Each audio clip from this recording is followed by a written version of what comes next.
At Premier Care Dental, we have the latest technology and a caring staff to ensure that whether suffering from missing, hurting, or broken teeth, we can provide a permanent dental solution. Premier Care Dental offers 3D imaging, dental implants, and implant-supported dentures, replacement of single or multiple missing teeth, general screenings, and more at our comprehensive dental services office. Our 16 screening rooms and multiple x-ray rooms provide ample space for everyone, and our office is kid-friendly. Whether routine cleaning or specialty needs, come into Premier Care Dental or call us today and leave your smile to us.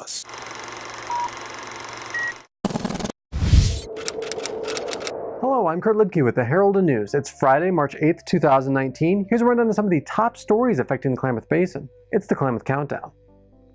Decisions to withhold city code language changes could slow potential developments in downtown Klamath Falls in the TimberMIll Shores area. The City Council voted unanimously Monday to meet at a later date with the Klamath Falls Planning Commission to further discuss zoning code language related to mixed-use properties and what constitutes social services. Attorney Michael Spencer believes the city violated its own rules by reportedly not providing proper public notice and allowing removal of certain language. City staff, working with the Planning Commission, revised parts of the code as early as 2016, but conflicting language was not raised until late 2018 when Rubicon Investments submitted an application to begin construction of a new 92,000 square foot Oregon Department of Human Services building at TimberMIll Shores. In protest, Skylakes Medical Center attempted to move the site to the Klamath Works campus with a lawsuit against the state. The Oregon Department of State Lands has extended its deadline by 6 months on whether to issue a construction permit to the Jordan Cove LNG pipeline project. The department has been overwhelmed with somewhere between 49,000 to 57,000 public comments about the project. It did not say which way the majority of the comments fell, be it in favor or opposition. The deadline for a DSL decision will now end September 20th for the company's application for a removal fill permit to build a pipeline from Malin to Coos Bay, where natural gas will then be frozen into liquid form and transported to international markets. Jordan Cove is hoping to obtain all the permits necessary by the end of this year to build the 239-mile gas pipeline. It's not official yet, but legislation to change the name from the Tule Lake Unit of the World War II Valor in the Pacific National Monument to simply Tule Lake National Monument has passed the House and Senate and now awaits an expected signature by the President. Tule Lake's name redesignation is a small part of the broad sweeping 260-page Senate Bill 47 National Resources Management Act that was easily approved by bipartisan votes. The Tule Lake Segregation Center is located near Newell. It spanned 7,400 acres and included more than 1,000 barracks to house at its peak 18,000 Japanese Americans who were incarcerated during World War II. The camp was closed in 1946. A Bonanza High School student is among 9 Oregon high school students selected to compete for the 2019 Poetry Out Loud state title on Saturday in Salem.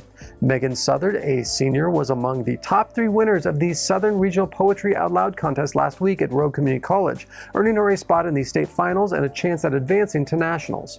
Southard has been competing in Poetry Out Loud at the school level since 7th grade, and last year earned her first trip to the Southern Regionals. This year, she returned, earning her first spot at state. Looking for something to do this weekend? Here are a few upcoming options. Dirty Rotten Scoundrels continues its run at the Linkville Playhouse with performances on Friday and Saturday at 7:30 p.m. The play is a musical based on the classic 1980s comedy with Steve Martin and Michael Caine. Friday evening also is The Hearth. It's a celebration of the art of folk storytelling with a variety of speakers and performers. The event takes place at the United Methodist Church starting at 7. Saturday, the Repertory Dance Theater performs at the Ross Ragland Theater at 7:30 p.m. The Utah-based dance troupe has garnered international acclaim and has been performing since 1966. Tickets range from $15 to $24. All weekend long are 2 events at the Klamath County Fairgrounds. The 33rd Annual Rock, Gem, Mineral, and Fossil Show takes place, presented by the Klamath Rock and Arrowhead Club. Try your hand at gold panning, flint knapping, jewelry making, and more.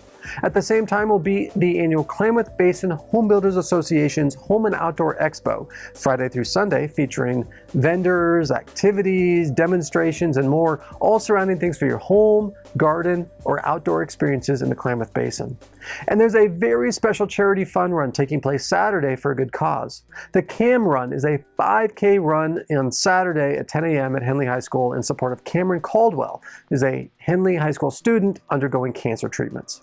As always, for a full rundown of upcoming events, check out Thursday's Limelighter section. So until next week, for these stories and so much more, be sure to pick up your daily copy of the Herald and News or visit us online at heraldandnews.com.